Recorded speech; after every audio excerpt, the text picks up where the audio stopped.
Et plus tu es autour de 0,5%, un petit peu moins 0,3%, des choses comme ça.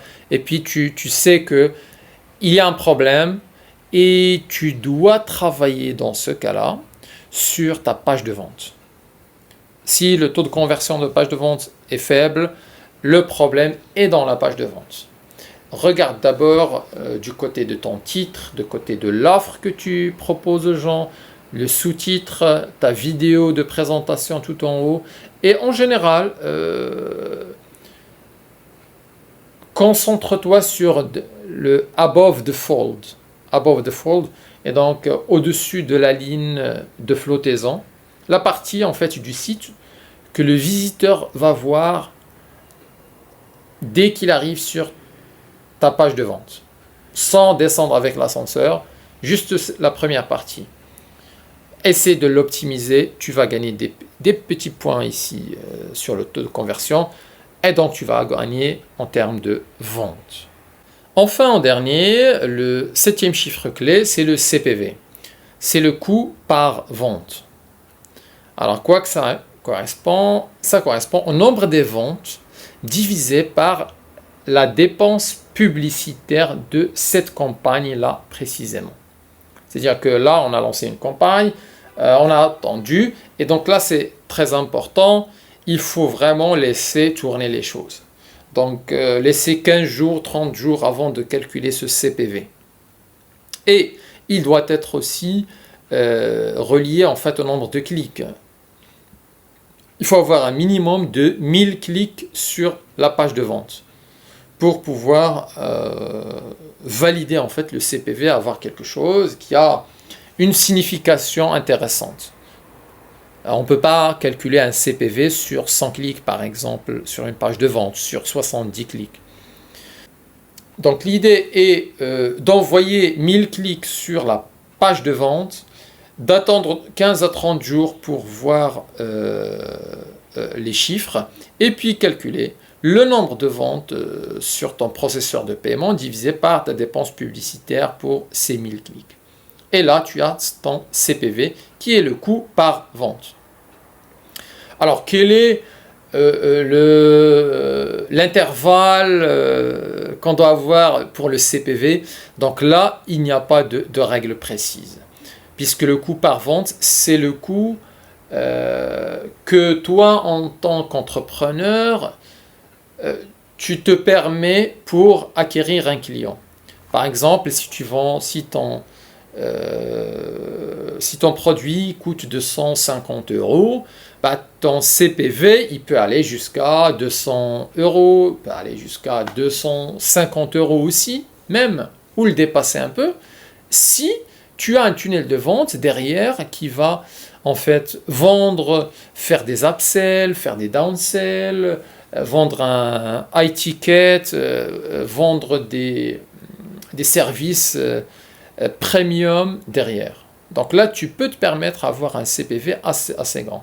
Mais en général, plus le CPV est faible, et mieux ton tunnel de conversion, et mieux ta rentabilité. Donc notre but au final, ça va être de diminuer en fait ce CPV le plus qu'on peut, tout en gardant en fait une long-term value, une valeur à long terme du client élevée.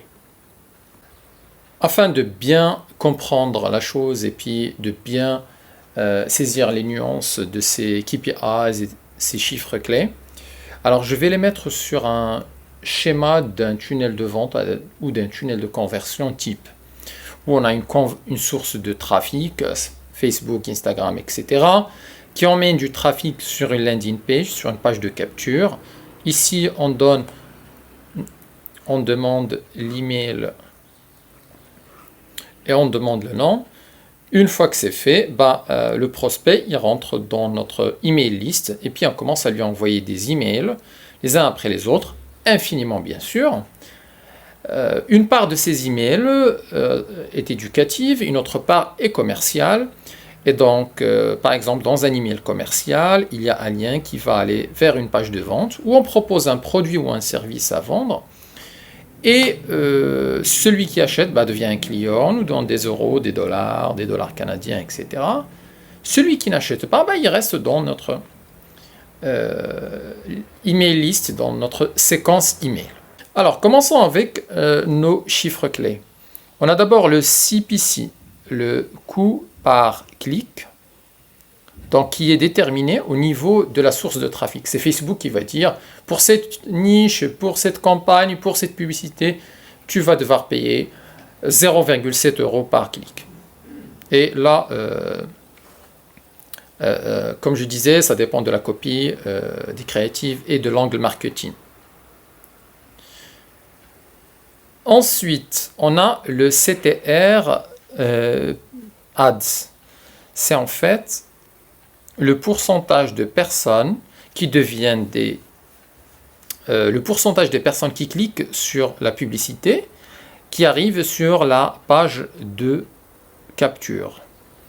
Donc ici, c'est le CTR Ads, ou ce qu'on a appelé aussi le taux de conversion publicité, donc le TCP.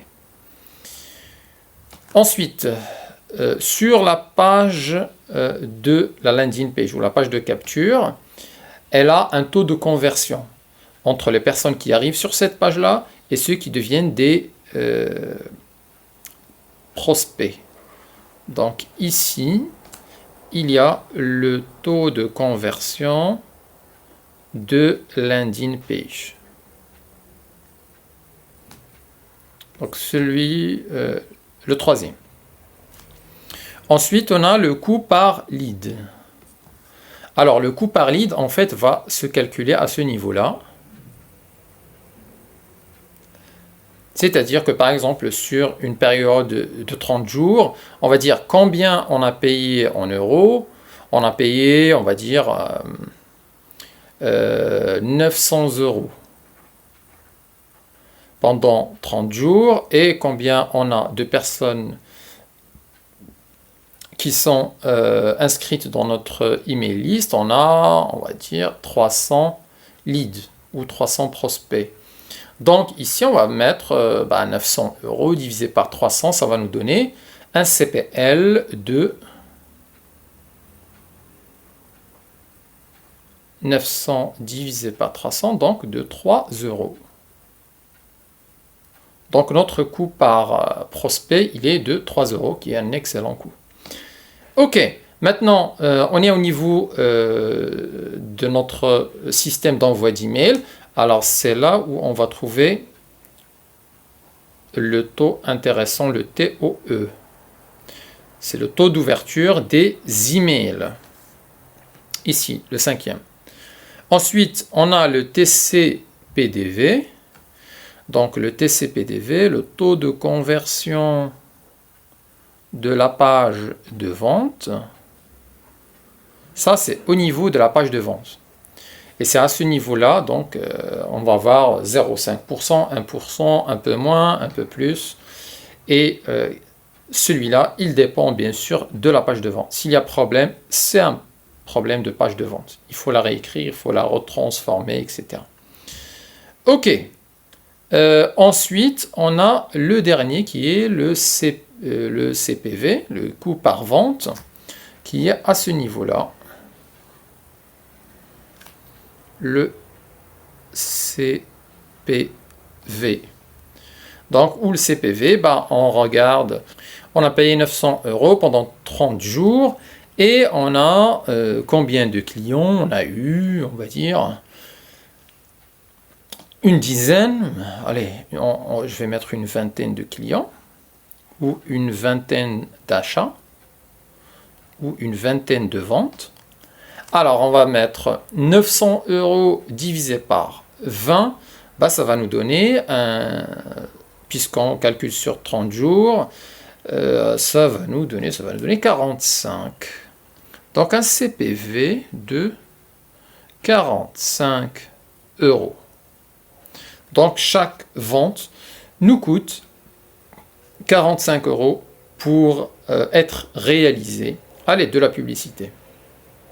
Et donc, bien évidemment, notre marge de produit doit être supérieure à 45 €. Sauf si on mise sur d'autres choses, les upsells, les downsells, les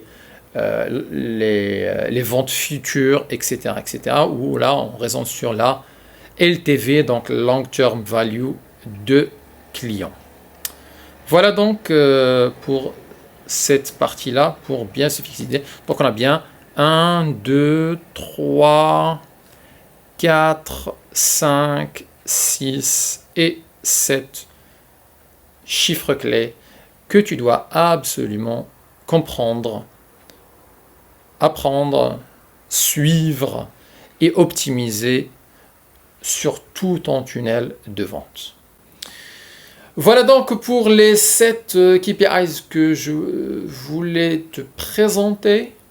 Donc regarde-les et note-les quelque part et calcule-les pour ton tunnel de vente, pour ton tunnel de conversion, on va dire absolument une fois par semaine et absolument une fois par mois pour suivre ce qui se passe dans ton tunnel de vente. Ok, maintenant tu connais les KPIs importants, tu connais les chiffres clés. Alors, que doit-on en faire? Tu vas me dire, bah, on doit pouvoir optimiser en fait, optimiser ton tunnel de vente actuel. Et c'est pourquoi je te recommande en fait de regarder ma vidéo spéciale comment optimiser un tunnel de vente. Ça va t'éclaircir sur la méthodologie à suivre pour optimiser ton tunnel de vente. Voilà, voilà. Salut!